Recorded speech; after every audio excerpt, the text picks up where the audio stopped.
Hindi ko pinipili kung ano yung magiging trabaho ko. So medyo parang gusto kong mag-resign that time.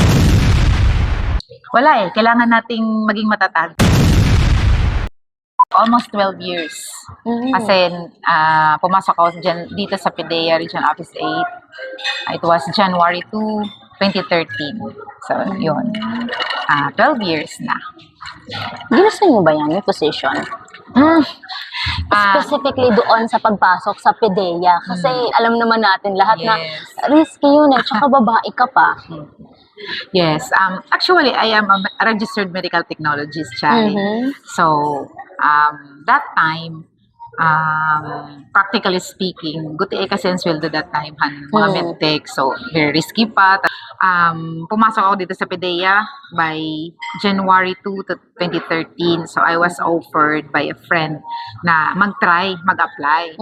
So I was thinking na, of course, government yan government office. So security, in terms of security tenure, at saka yung stability ng work, parang mas okay siya compared dun sa yung una kong mga work na as laboratory technician, as medical representative, as teacher sa private school. Yes, pinasok ko lahat yan. Kasi nga nanay tayo tapos meron tayong anak na pinapaaral. So, hindi ko pinipili kung ano yung magiging trabaho ko. I also tried applying abroad, pero di yata ako talaga destined. So, yun.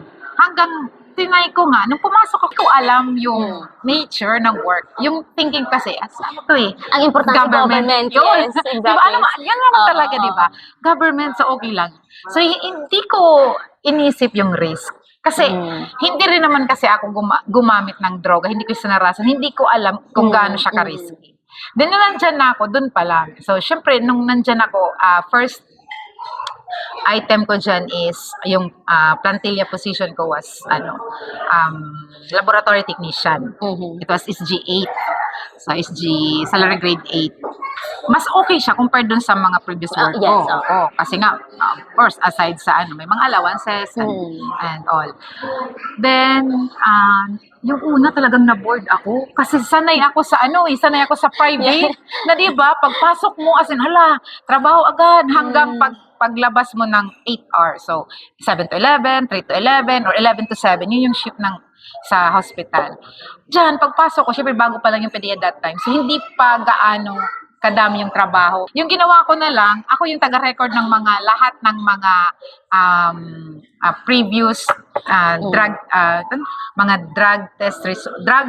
evidence results from kung ano na year nagsimula yung PDEA 8. So, yan. Pinaiingkod ko yan lahat. So, medyo parang gusto kong mag-resign that time. Kasi parang naboboard ako. Hindi kasi ako sanay nang wala ka masyadong ginagawa.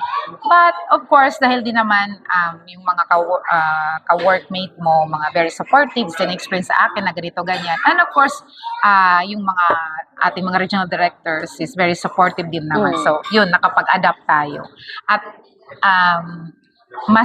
lalo na nung na-assign ako sa preventive education and community involvement section, kung saan nagle-lecture ka, diba? So, maraming na-inspired. After mo mag-lecture, may mga nag-feedback na, ma'am, ang galing naman, thank you so much. Kasi ngayon lang namin nalaman na ganun pala yung epekto ng droga sa community, especially sa community, sa family, and of course, sa sarili, sa tao mismo, sa health niya.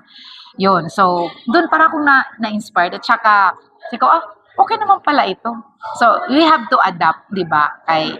Aside sa perks, aside sa salary na ni-receive mo, may mga natutulungan kang tao. So, yun.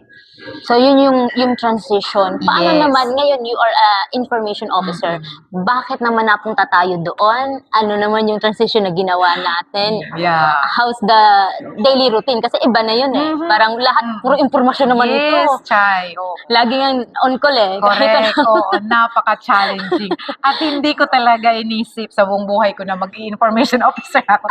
Hindi ko inisip na mag-broadcaster. Kasi di ba nga medtech ka, nasa laboratory ka lang. Tas introvert ako eh. Ngayon ko lang yung na-develop yung pagiging extrovert. Oh. So, hindi ako pala kwento dati, mahiyain. O, Kahit ngayon sa itsura mo, hindi halata. pag correct. Pag close na kita, doon lang ako madaldal. Pero pag ibang tao, hindi ako talaga pala, hindi ako pala salita.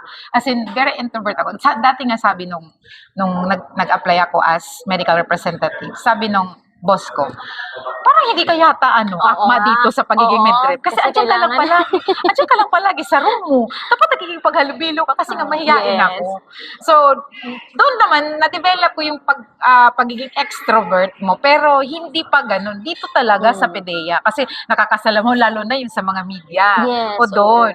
So, yun yung napaka-challenging. Kasi, hala, grabe yung first interview ko, as in, nangangatog yung tuhod ko. Grabe yung kaba ko.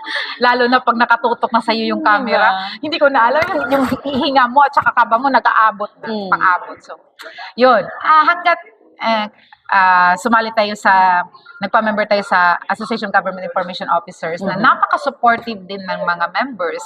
Tsaka, of course, sila yung naging mentor ko at saka yung mga media personalities dito sa Region 8. Ayan. Isa din yan sa mga tinitingala ko kasi wow, ang gagaling naman nila. So tinitingnan ko paano ba magsalita, paano ba yung sagutin ng tama yung mga tanong. And of course, yung sa PDEA mismo, yung mga trainings, lalo na dati may dati kaming PESI director dati si Sir Wilkin. So siya yung talagang naghasa na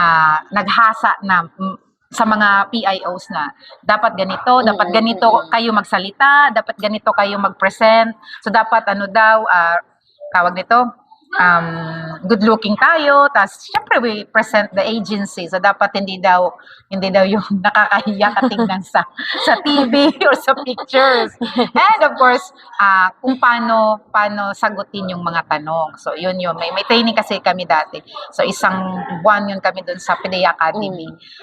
And nakatulong din sa akin yung ibang mga information officers from other regions na napaka-supporting din. So hanggang ngayon andyan pa din sila. So kung may mga bago, ganun din ginagawa natin. So tinutulungan din. Kasi ganun naman talaga pagbago sa iyo yung work mo, yung environment. Kailangan aralin. Kailangan aralin. So yun. Hindi ka ba nahirapan doon sa transition? Nako, sobrang hirap. Kanang kinapalan ko lang talaga yung mukha ko.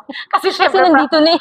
tapos from SG8 to SG18. Ayun, sweldo so yun, talaga, sweldo sweldo. talaga yun. Syempre may anak tayo eh. May pinapaaral tayo. May college na ako nun. So, ito para sa mga Junakis. So yun. Kailangan kong kayanin. So, lahat ng challenge as public information officer, naranasan ko yun. Kasi nga hindi ako pala salita. At yung hindi, lalo na sa TV. Yung isa pa din yung isa naming director, regional director si Sir Jubay, siya yung mentor ko sa broadcasting. Grabe talaga, yung nandun ka na, tas andyan ka na sa harap ng, alam mo yung maraming nakikinig sa'yo, nakikita ka sa TV. Yes. Grabe talaga yung kaba. Tapos hanggang sinabi ni RD, Sir Jubay na, okay na yan, Ching, kaya mo na yan. Ako, sabi ko, sir, hindi ko pa talaga kaya. Hanggang pinupush niya ako na, hindi, kaya mo na yan, kaya mo na yan. So, yun. Tapos may mga pinakuha niya ako ng KBP para maging ako license sa KBP and also, yun, thankful ako sa mga regional directors ng PDEA Regional Office 8. Pero hindi ba sumagi sa isip mo na, what if mag-transition din ako into pasukin ang media industry? Hindi naman dumating sa point na gano'n. Kasi parang iba na to eh. Diba? Nagkaroon ka na ng explore sa sarili mo na, ay, extrovert pala ako. May ano din pala ako. Tsaka, iba yung dating. Parang ang sarap sa feeling pag nag-broadcast ka. Medyo mahirap din siya. Pero doon kasi sa broadcasting, may mga time din na yung nakakapalabas ka ng mga salubin na dinadaan mo sa Correct, sa tama. chika. Hindi ba dumating sa point na gano'n? Meron, di ba? Pag nasa broadcasting ka, kasi syempre pag ikaw yung anchor, pwede mo sabihin kung anong yung gusto mo, Yes. i-relate mo lang ganito, Dadaan, ganyan, yes, yan, yes. Pwede yan. But of course, may dapat with limitations Mm-mm. yun. Kasi hindi mo naman pwedeng abusuhin yung Mm-mm. yung position at saka yung pagiging broadcaster mo. So, never naman so far sumagi sa isip ko na dito ako sa media. Kasi para sa akin, dito na ako sa PDEA kasi dito sa PDEA ako na-develop nito. So, dapat ilaan ko na lang kung ano yung naging learnings ko dito. Tapos, talagang mas nai-inspire ako pag merong mga private messages, pag merong after ng lectures, online lectures, may nagme-message, ma'am, thank you so much. Ang dami kong natutunan. Yung parang, wow, Sino ba ako? Oo, sino Ako ba lang ako? naman Tapos, ako. ito lang naman ako. Tapos, Yes. nakakatulong ka sa mga tao. Maganda yung epekto mo sa kanila dahil sa mga ginagawa mo. Yun yung isang hindi mapapantayan ng kahit anumang SG. Doon naman tayo sa usapin kanina na you mentioned na you have kids. Yeah. So, syempre, mahirap din yun na everyday, kasi ang pasok is 8 to 5. Usually, yun naman talaga sa government. Paano yung daily routine natin sa bahay at sa trabaho? Ano yung time management natin doon? Yes, oo. Napakahirap talaga, napaka-challenging ng isang working mom. So, lalo na pa yung maliit pa yung anak ko. Dalawa kasi yung anak ko. So, yung isa, yung maliit pa siya. So, lalo na yung wala kang yayang mahanap. So, may mga times na dinadala ka siya sa office. Buti na lang sa office, child-friendly kami.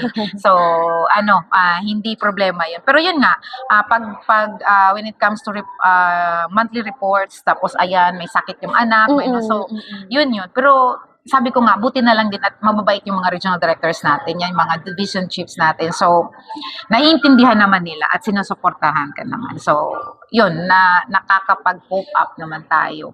And, wala kailangan nating maging matatag as a woman, as a mother, para sa mga anak. Kasi kaya naman tayo nagtatrabaho para sa kanila. Diba? Yes. Was there a time na question ka nila, like, ma'am, ganito pala yung PDEA, ganito pala yung trabaho nila, very risky. Hindi ka ba masyadong, at our age, syempre, may mga thinking na din tayo na, ay, o nga, no, what if medyo distansya, or let's just say, siguro mga 2 years na lang, pagkatapos itong 2 years, ano na ako. Was there a time na may ganun tayong thinking?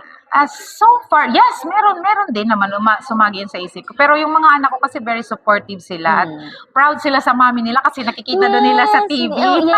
At saka narinig nila ako sa radyo. And also, yung mga teachers nila, yung mga kaibigan nila, pag sinabi, yung mami mo, nakita namin sa TV. So, nagiging proud sila. At ini-explain ko naman sa kanila kung ano yung nature ng work ko.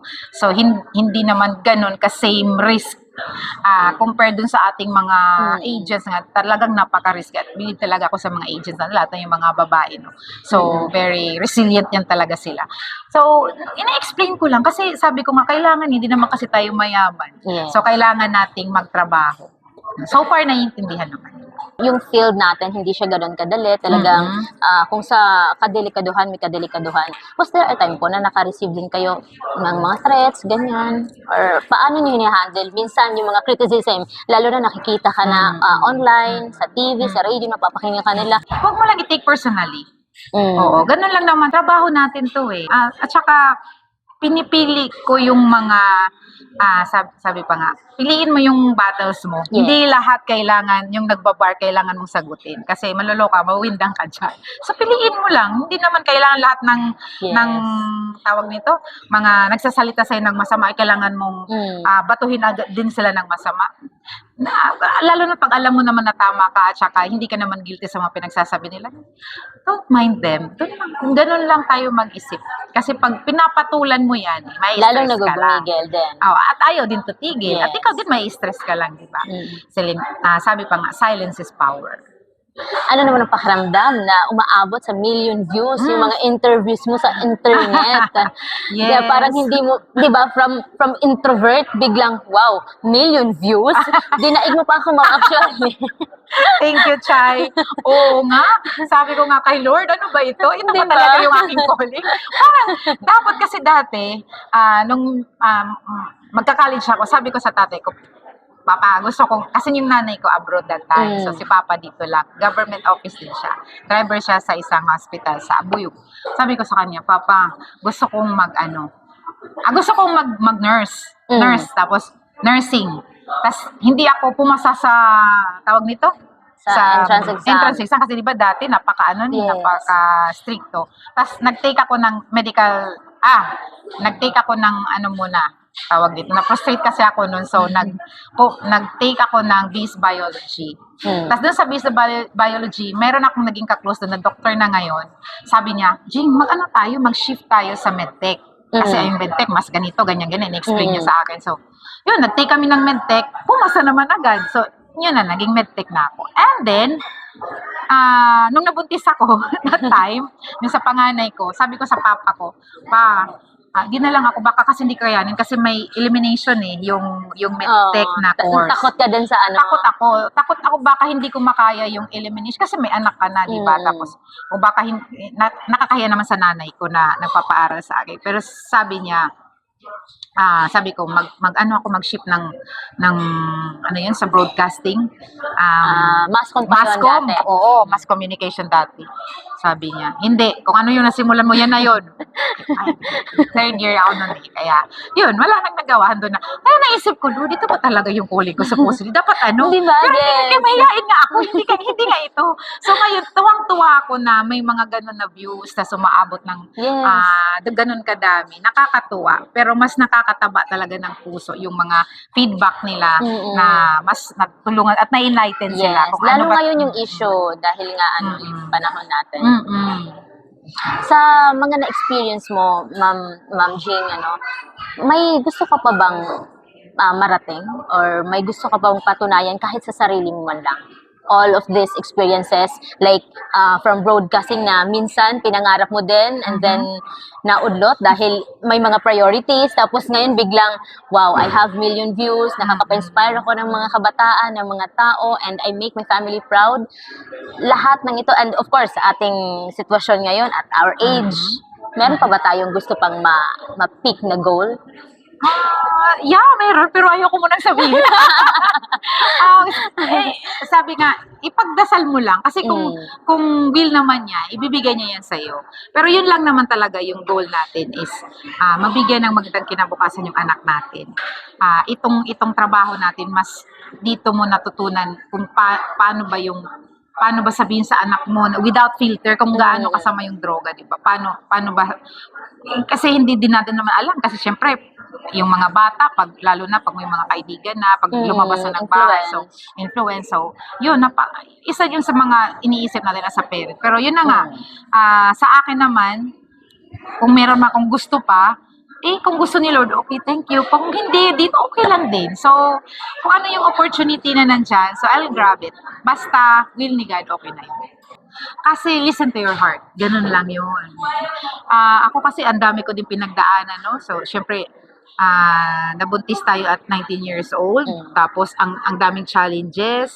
Tapos, aside from that, meron pang mga sumunod-sunod. Financial problems, health problems ng mga anak. Ganun. So, hindi naging madali. Pero sabi ko nga, pag mabuti yung kalooban mo, at saka yung talagang kung bakit ako naging strong, kung bakit ako naging open-minded, dahil yan sa paniniwala natin sa taas. Hindi ko yan ikakahiya kasi wala ako ngayon dito kung hindi dahil sa mercy ni Lord. Kasi siya lang talagang kinakapitan ko that time, especially sa mga life struggles, problems. So, dun lang tayo kumakapit. Kasi hindi yan maiwasan, Chay. Either sa family, sa work. Yes. Kasi, di ba, yung ano natin, yung buhay natin, mas madami sa work. Yes. Oo, so yung challenges mo, mas marami sa work. Yes. So, wag ka lang padadala dun. Kung anong yung mga challenges, i-pray mo lang kasi based on my experience, eventually, things will unfold according to His plan. So, yun lang. Before we end, balikan natin yung pagiging anak. Paano natin na-come up na ito kasi yung hindi ka naman napilit sa profession mo.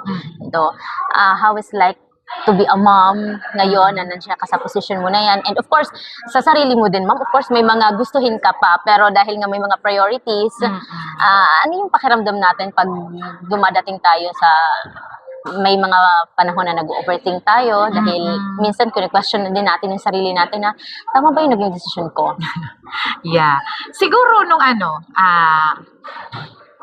oo, tama siya. May mga times talaga na gano'n kasi hindi naman kasi as 50, I am 50 years old now. Hindi naman ibig sabihin na 50 ka na wala ka nang gustong gawin sa buhay. Yes. Meron mga what if. Kaya nga dapat as I mentioned earlier, dapat i-take natin yung risk, especially pag kayo mga mas bata pa, no? Kung feeling, yun naman yung passion mo, take the risk, i-try mo, kasi wala namang mawawala, as long as wala kang inaapakang tao, try mo lang. Kasi minsan, pag hindi mo yung ginawa, tas andun ka na sa time na Yes. na-stuck up na, what if ganito? So, may mga regrets ka. So, ako naman, basta as long as dyan yung mga anak ko, kasi ginagawa ko ngayon, para talaga sa kanila. Sila yung priority ko. So, sila yung priority ko. Sila yung dapat kong i-protect. Oo. So, okay na ako dun. Kung masaya sila, masaya na din ako. Although sasabihin, of course, kailangan ko di ba naman i-prioritize yung happiness ko as a human being. Pero wala siya eh. Pag nanay ka na talaga. Mas Parang ito yung klase ng trabaho ng walang retirement. Oo. Kasi mas lamang sila. Kahit paminsan, umiinit yung ulo mo kasi yun yung mga, minsan yung mga anak hindi nakikinig. Pero normal lang yun. Pag nanay ka, galit ka ngayon, pag mamaya, wala na. Yung mas priority mo talaga yung happiness nila, yung kung anong yung mas nakakabuti sa kanila kaysa sa iyo. Kaya nga siguro tinatawag yun na unconditional love, yung mga love ng mga nanay. Sa parents mo naman. Yeah, of course, yung nanay at tatay ko kasi, yung tatay ko, swerte ko kasi nung bata pa ako, talagang yung mahal na mahal ako ng tatay ko. Pero ng nanay ko kasi hindi kami ganun ka-close kasi nga, lumaki akong nasa abroad siya palagi. Yes. But late, ngayong adult na ako, bumabawi naman siya.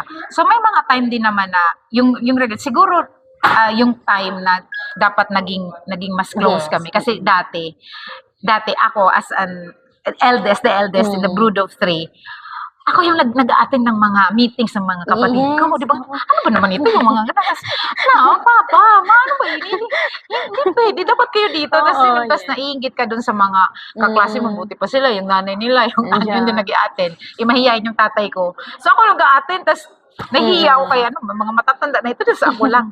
Yung pala yun, hindi pala matanda. Feeling ko lang matanda sila that time kasi ka pa, very young. Pero yung ngayon na, naintindihan ko naman sila kasi nga, as we age, mas nagiging broad yung mga pag-iisip natin. No? So, although may mga challenges din sila kinaharap, na siguro kung ganun din yung naging situation ko, baka ganun yung ginawa ko. So, hindi talaga natin pwedeng i-judge yung isang tao. Lalo na yung ating mga parents. So, yun lang. Kung may regrets man ako, yung time na andyan pa naman sila, pero parang, di ba? Kasi ngayon may mga iba't iba ding mga priorities. So, siguro, yun nga. Yun dapat meron pa kaming mas naging bonding, mas close bonding pa dati. Pero okay naman kami ngayon. As a mother. As a mother, ayun, namimiss ko na yung anak ko. Kasi yung anak ko, dati sabi ko sa kanya, anak, dapat talaga dapat unahin yung pag-aaral yung aking panganay. So ngayon, na siya, Juris Doctor. Tapos, andyan na siya sa isang government office din. Sabi ko, pwede ka nang mag-asawa.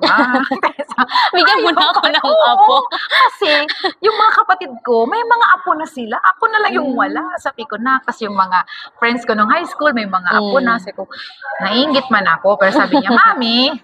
Pero syempre, di ba naman, proud din naman ako kasi naging yun naman ang gusto ko. Sabi ko nga sa kanya, gusto ko mas better ka na version ko.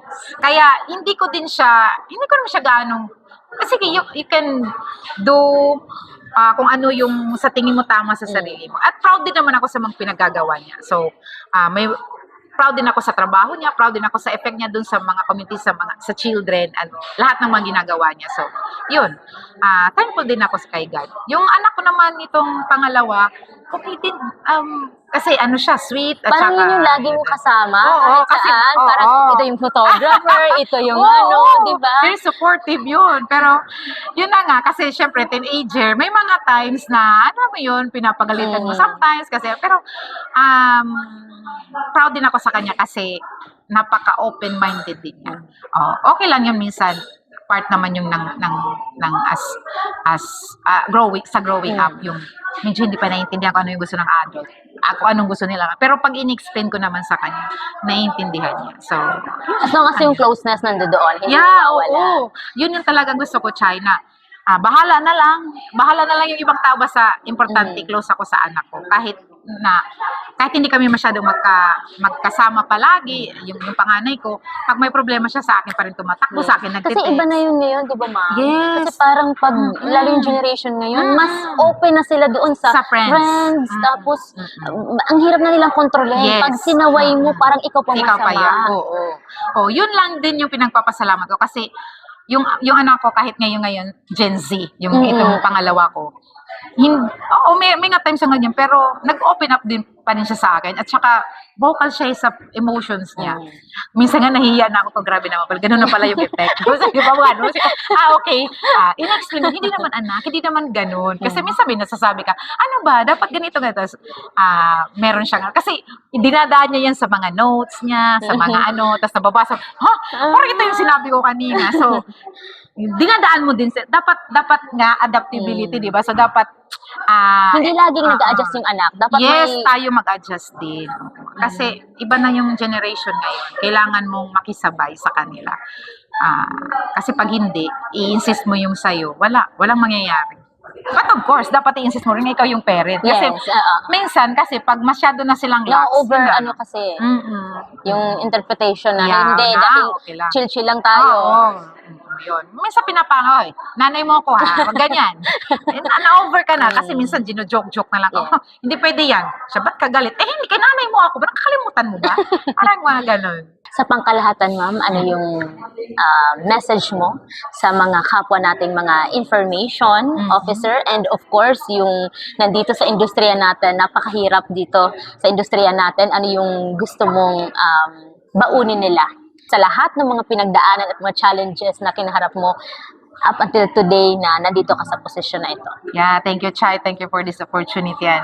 Ang saya naman. At saka, sana naman na-inspire ko kayo.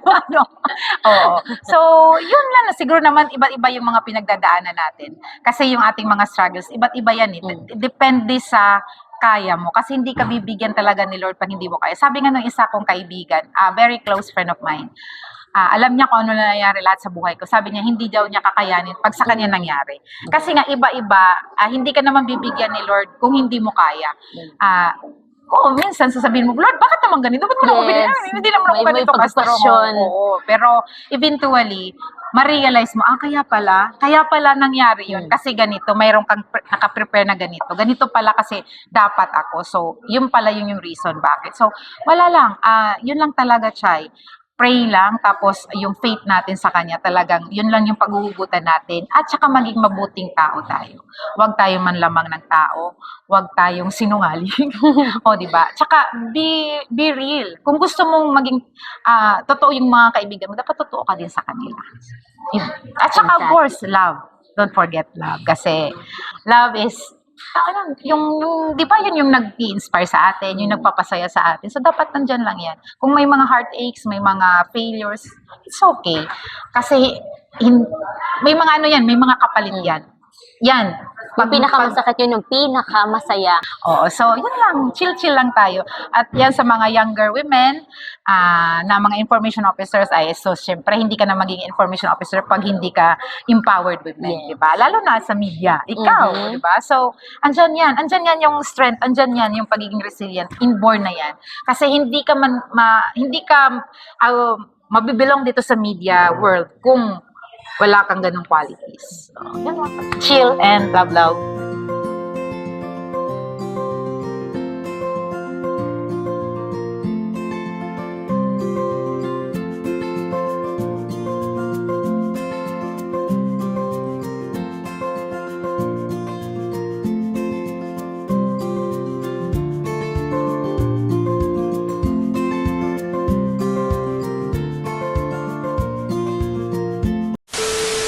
kamusta ang iyong puso ngayon?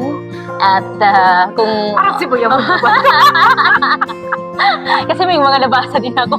Sorry. Oo. I-edit ako. Do you agree with that quote ng mga parents na inspirasyon lang ang boyfriend ha? Inspirasyon lang ang girlfriend? Kasi kung nakinig ako sa nanay ko, hindi ako nabuntis. Paano siya ba? Tapos malalaman mo na lang after ilang years, sasabihin mo, Oh my God. Ano? Diba? Ganun pala yun. Yun? Ba't ko ba iniyakan yan? Ay, nako.